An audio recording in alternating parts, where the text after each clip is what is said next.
জায়গায় আল্লাহর ঘরে দান করেন, এই দান বিফলে যাবে না ভাই। আমি বলছি আমার গাল্লম খাড়া দেশে এই ভিডিওটা।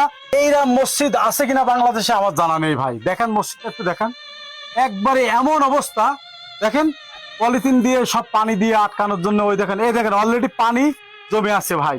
এজন্য আল্লাহ ঘর মসজিদের জন্য আপনারা শেয়ার করতে পারবেন না ভাই, প্রচন্ড পরিমাণে। দেখেন পানি হলে এই দেখেন অবস্থা, মাটি হ্যাঁ কাদা হয়ে লাস্টে শেষে এরা এটাকে নামাজ আদায় করে। আমি এনাদের কাছে জিজ্ঞেস করবো এনাদের শেষ ইচ্ছাটা কি।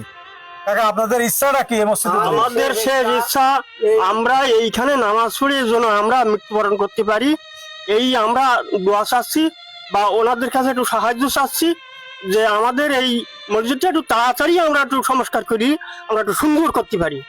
আপনার কি ইচ্ছা? আমার ইচ্ছা যে এই মসজিদটা আমরা গরিবে লেখা, এই পানি শেষি এখানে আমাদের জীবনে আর কুলুতি না।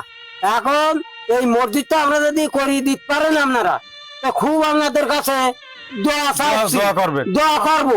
শেষ ইচ্ছা কি? আমাদের শেষ ইচ্ছা এই মসজিদটা সৌন্দর্য করে যেন আমরা মৃত্যুবরণ করতে পারি, নামাজ পড়ে একটু নামাজ পড়ে। দুনিয়া থেকে যেতে পারেন। ভাই দেখছেন মানুষের শেষ ইচ্ছা থাকে কত কিছু, যে আসবাবপত্র বাড়ি গাড়ি, আর এদের শেষ ইচ্ছা যে আমাদের মসজিদটা একটু সুন্দর হোক, আমরা যেন নামাজ পড়ে সেই সুন্দর মসজিদে অন্তত নামাজ পড়ে দুনিয়া থেকে যেতে পারি।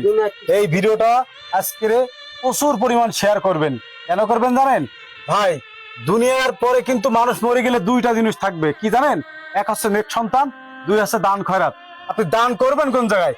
আল্লাহর ঘরে দান করেন, এই দান বিফলে যাবে না ভাই। আমি বলছি আমার গাল্লম খাড়া দেশে এই ভিডিওটা প্রচুর পরিমাণ, আবার বলছি, শেয়ার করবেন।